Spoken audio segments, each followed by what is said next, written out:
Banana! Today we will make a video about drink and discuss about education. This video was made to fulfill the segment EKT 2. Let's get started! Hi guys, I'm Uun Ardianti. This time I will present about Wedang Jahe. What is Wedang Jahe? Wedang Jahe is a traditional drink originating from Central Java and Yogyakarta. The word wedang in Javanese means hot drink. So, wedang jahe is known as a warm drink which is useful for warming the bodies, relieving colds, and increasing the body endurance. The main ingredients of wedang jahe are ginger, water, brown sugar, lemongrass, cinnamon sticks, cloves, and honey. How to make it is quite easy. Just prepare these ingredients and follow the steps. Consuming wedang jahe has various health benefits, including relief nausea, menstrual pain, muscle pain, maintain body weight, improve the immune system, reduce cholesterol levels, reduce the risk of heart disease, and reduce the risk of cancer. The right time to drink wedang jahe depends on the goals you want to get. Basically, wedang jahe can be drunk at any time as needed, but is not to be excessive, so as not to cause stomach irritation. That's all I can say about wedang jahe. I hope it's useful. I apologize if there are any mistakes. Thank you guys. The next presentation will be continue with my friends. Hello everyone, my name is Nur Aliwati. Here I will explain about bajigur. Bajigur is a traditional Sundanese drink that has a sweet and savory taste. It is made from coconut milk, palm sugar, and usually topped with ginger, pandan leaf, and a pinch of salt for its flavor. Bajigur generally served warm, making it a popular choice in cooler climates or during cold weather. And how to make bajigur? Here I have ingredients of bajigur. And this is how to make it bajigur. And how much the cost and price of bajigur? The cost of making bajigur is adjusted according to estimate size. Here the list of costs. So the cost used is 17,000, but this is only for 3 glasses. The price of bajigur sold usually range from 5,000 to 10,000 rupiah per glass. The price can vary depending on the location and ingredients used. Benefit and based on the drink bajigur. Bajigur has various healthy benefits such as aiding digestion, maintaining bone health, and boosting immunity. It also contains antioxidants that are good for health and can help control blood pressure and blood sugar levels. Not only that, enjoying a warm bajigur can have a relaxing effect and reduce the stress after a long day of activities. Perfect time to consume bajigur is during cold or rainy weather. This drink can help warm up the body. Bajigur can also be enjoyed in the morning or afternoon as a relaxing drink, especially when accompanied by traditional snacks such as fried bananas or boiled sweet potatoes. This drink can also be consumed at night to provide a sense of comfort and help the body relax before going to the bed. Okay guys, it's enough for me. The next presentation will be continue with my friend. Hello guys, I am Venita Diaulia. This time I will present es doger. What is es doger? Es doger, a traditional cold dessert drink from West Java, especially popular in Bandung. Here how to make es doger simple.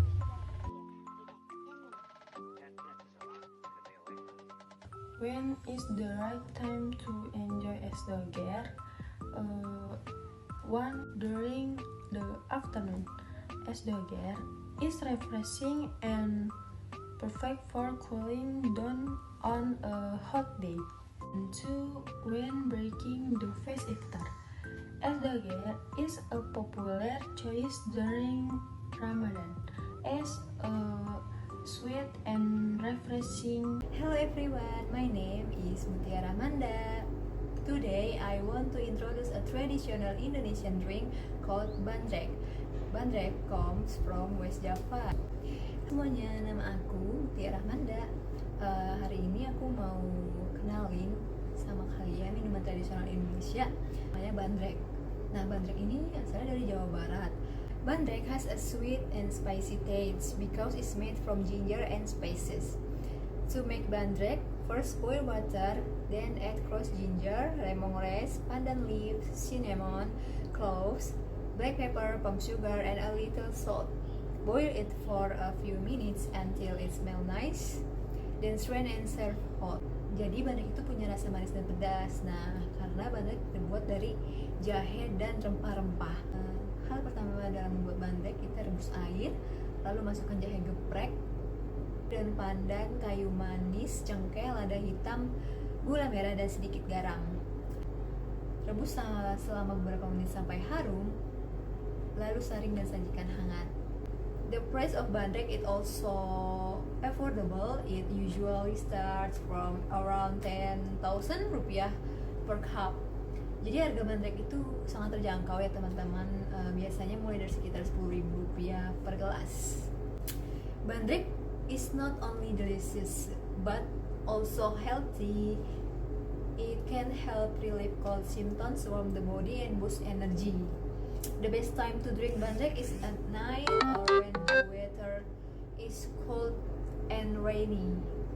Bandrek gak cuma enak tapi juga menyehatkan. Minuman ini bantu meredakan flu, menghangatkan tubuh, dan bisa untuk menambah energi. Jadi waktu terbaik untuk minum bandrek itu ketika malam hari atau ketika cuaca dingin dan hujan.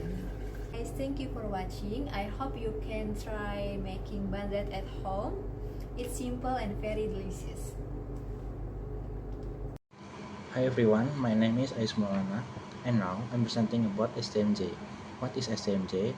STMJ is popular traditional beverage from Malang, East Java, known from its comforting nutrition and energizing qualities. The name STMJ is an acronym for its four main ingredients: susu, milk, telur, egg, madu, honey, and jahe ginger. Each of these ingredients contribution not only to the flavor but also to various health and benefit, making it a favorite drink especially during a cold weather or when you're feeling under the weather. And it's how to make STMJ. And now, price and benefit of STMJ. And enough for me. The next presentation will be continued by my friend. Hello everyone, my name is Yasin Tarmawati. Today I want to introduce a traditional Indonesia drink called sugarcane juice. Halo semuanya, nama aku Yasin Tarmawati. Hari ini aku mau kenalin kalian sama minuman tradisional Indonesia namanya es tebu. Sugarcane juice, known as tebu Indonesia, is a popular and refreshing beverage made by extracting the juice from fresh sugarcane stalk. Jus tebu yang dikenal sebagai es tebu di Indonesia adalah minuman yang populer dan menyegarkan yang dibuat dengan mengekstrak sari dari batang tebu segar. Common ingredients: fresh sugarcane stalk, ice cup, optional addition lime or lemon juice, ginger, or a pinch of salt for extra flavor.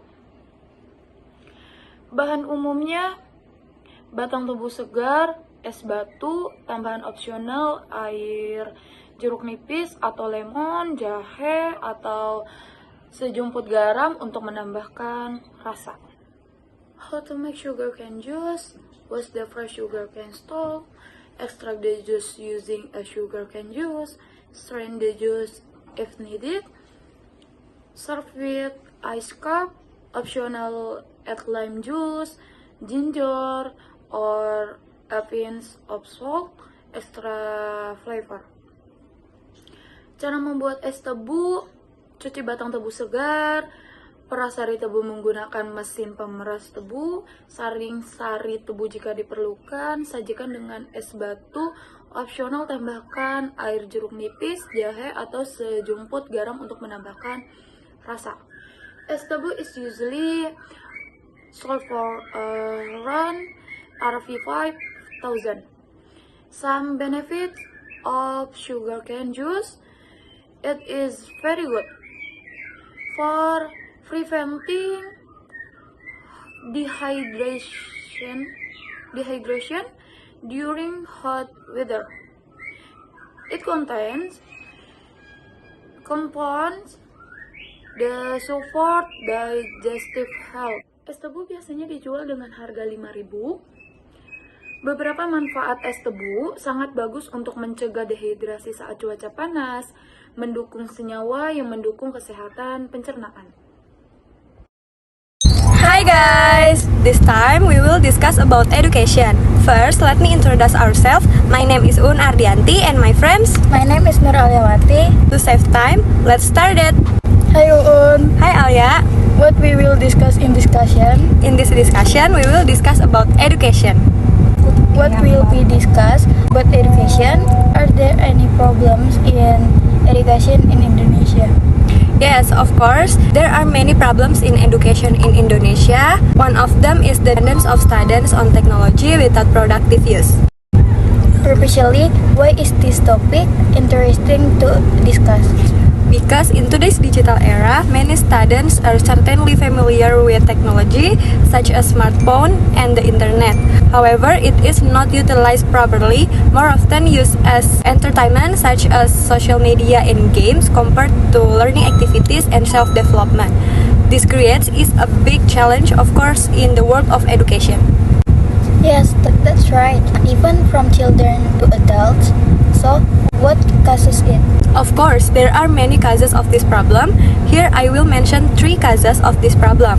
1. Lack of digital education, because many students are not guided on how to use technology wisely. And 2. Entertainment content is more interesting than educational content. Learning application and platform are inferior to TikTok, Instagram, and even online games. And 3. Lack of innovation in the use of technology for learning. Learning still feels boring even though it's online or using digital devices. From the causes of this problem, is there a solution to solve this problem?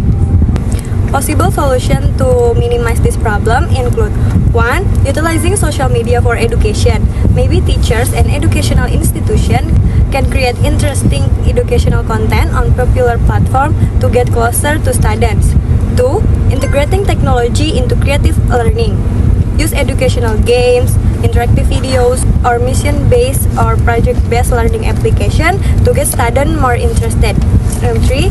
Encouraging students to become content creators, not just users. Students are encouraged to create educational video blogs or other creative content as part of their assignment or extracurricular activities. Perhaps doing these things can help reduce the students who still feel that learning is a boring activity.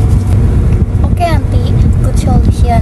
Hopefully, by doing that, it can help reduce this problem. Okay, Alia, I also hope so. Hai Uun, Hai Alia. apa yang akan kita bahas kali ini dan kenapa itu penting? Baik, dalam diskusi kali ini kita itu akan bahas ketergantungan teknologi pada pelajar tanpa penggunaan yang produktif, sehingga itu menjadi tantangan yang besar dalam dunia pendidikan. Kira-kira apa itu penyebabnya? Penyebabnya itu ada banyak, tapi di sini bakal aku sebutin 3 aja. Yang pertama itu ada kurangnya edukasi digital. Jadi banyak pelajar yang nggak dibimbing tentang gimana sih cara menggunakan teknologi secara bijak. Yang kedua itu konten hiburan jauh lebih menarik daripada konten edukasi. Terus yang ketiga itu ada kurangnya inovasi dalam penggunaan teknologi untuk belajar. Nah, sehingga pembelajaran itu masih terasa membosankan walaupun udah dilakukan secara online maupun menggunakan perangkat digital. Dari masalah tersebut, apakah ada solusinya? Tentu banyak ya pasti solusinya. Mungkin bisa dilakukan dengan memanfaatkan media sosial untuk edukasi. Mungkin bisa membuat konten edukatif yang menarik di platform yang lagi populer juga biar lebih dekat sama pelajar. Kedua, itu ada integrasi teknologi dalam pembelajaran secara kreatif, yaitu dengan menggunakan game edukasi, video interaktif, atau aplikasi pembelajaran berbasis misi atau proyek yang bakal menarik pelajar. Ketiga, yaitu mendorong pelajar untuk menjadi konten kreator, bukan sebagai pengguna aja. Nah, pelajar itu bisa diajak untuk membuat konten video edukasi pun konten-konten kreatif lainnya sebagai bagian dari tugas mereka. Mungkin dengan melakukan hal-hal tersebut dapat meminimalisir tentang masalah ini gitu. Baik ya Uun, semoga solusinya akan bisa mengurangi masalah-masalah tersebut ya. Amin, semoga. Okay guys, it's enough for us. Now, we will discuss about universal education quality. Hi Alia, what are we going to discuss in this discussion? Hi Uun, in discussion, we are going to discuss about education. Oh, By the way, talking about education in Indonesia, I have heard that the quality of education in Indonesia is uneven, right? Why is that? Yes, thus in a fairly serious general problem. There are several main cases. I will mention 3 problems. First, the lack of infrastructure. Schools in cities usually have more complete facilities than those in remote areas. Second, the lack of qualified teachers. Teachers in remote areas often lack training and experience. And the last is uneven distribution of education budget. Wow, that must have a big impact on the teaching and learning process and also on students, right? So, what solution can be done to make the quality of education more even? The solution is, first, of course, the government must equalize education facilities. Schools in remote areas need to be built and equipped with facilities and infrastructure. Second, there needs to be a program to improve the quality of teachers. Continuous teacher competency, training and development, as well as improving teacher welfare are very important. And finally, equalizing the education budget to various regions, especially remote areas, can help improve the quality of education. Wow, that's a very good solution. Hopefully, in the future, our education system can be more equitable and fair. Yes, hopefully, so that all children in Indonesia can get a decent education wherever they are. Hai Alia. Hai Uun. Baik, dalam diskusi kali ini kita bakal bahas tentang masalah apa nih dan kenapa masalah ini penting buat dibahas. Dalam masalah kali ini kita akan membahas tentang kurangnya kualitas pendidikan di Indonesia yang tidak merata. Itu memang masalah umum yang cukup serius. Di sini ada beberapa penyebab utamanya. Yang pertama itu kurangnya infrastruktur. Sekolah-sekolah di kota biasanya memiliki fasilitas yang lebih lengkap daripada sekolah-sekolah yang di daerah terpencil. Kemudian yang kedua itu adanya kurangnya guru yang berkualitas. Guru-guru di daerah terpencil seringkali mengalami kekurangan pelatihan dan juga pengalaman. Dan yang ketiga itu ada distribusi anggaran yang tidak merata. Oh, itu pasti memiliki dampak yang besar ya pada proses belajar dan mengajar juga. Kira-kira apa ada solusi yang bisa dilakukan untuk mengurangi masalah ini? Tentu saja ada. Yang pertama itu pastinya pemerintah harus lebih menyamakan fasilitas di sekolah di kota dengan juga sekolah di daerah terpencil dengan memberikan pembangunan dan juga fasilitas yang lengkap. Kemudian yang kedua itu perlunya ada program untuk meningkatkan kualitas guru, pelatihan dan pengembangan kompetensi guru yang berkelanjutan serta meningkatkan kesejahteraan guru. Dan yang terakhir itu adalah menyamakan anggaran pendidikan di berbagai daerah, terutama di daerah terpencil, dapat membantu meningkatkan kualitas pendidikan juga. Itu solusinya bagus banget. Semoga di masa depan itu sistem pendidikan kita bakal jauh lebih baik dan lebih adil juga ya.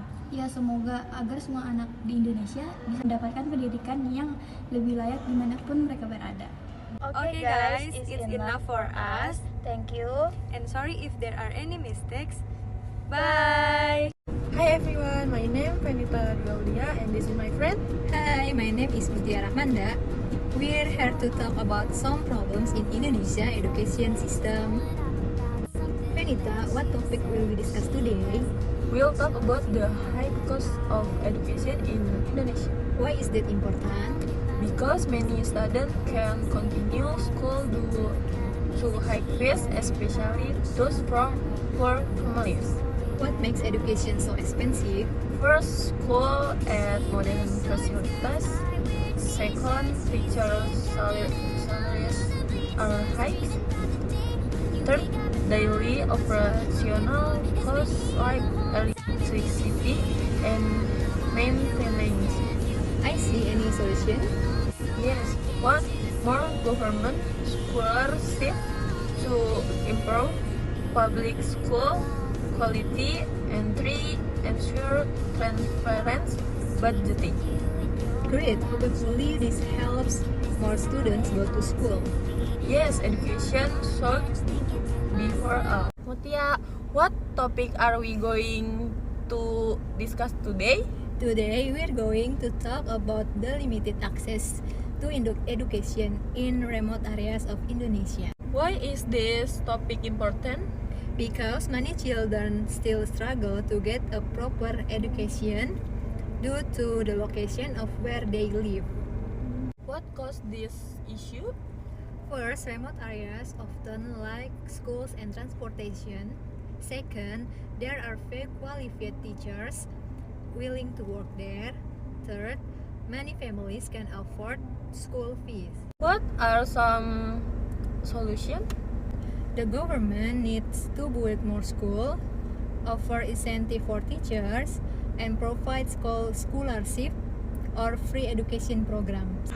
Hopefully, this effort can improve access to education for all children. I hope so too. Education opens the path to a better future. Topik apa yang akan kita bahas hari ini? Hari ini kita akan membahas tentang keterbatasan akses pendidikan di Indonesia, terutama di daerah terpencil. Mengapa topik itu penting? Karena banyak anak masih kesulitan mendapatkan pendidikan yang layak akibat lokasi tempat tinggal mereka. Apa penyebab masalah ini sih? Pertama, daerah terpencil sering kekurangan sekolah dan transportasi. Kedua, sedikit guru berkualitas yang mau mengajar di sana. Ketiga, banyak keluarga yang tidak mampu untuk membayar biaya sekolah. Apa aja sih solusinya? Yang pertama, pemerintah perlu membangun lebih banyak sekolah, memberi insentif kepada guru, dan menyediakan beasiswa atau program sekolah gratis. Oh gitu ya. Semoga upaya-upaya ini bisa meningkatkan akses pendidikan untuk semua anak ya. Ya, aku juga berharap begitu. Pendidikan membuka jalan menuju masa depan yang lebih baik. This is a cheer from Group B. 1, 2, 3. Banana, banana, we're the best, better than all the rest. Group B, strong, smart, and cool. Working hard for the result. It's enough for us. Thank you to Miss Twita, friends, and everyone who has watched. Sorry if there are any mistakes. Bye.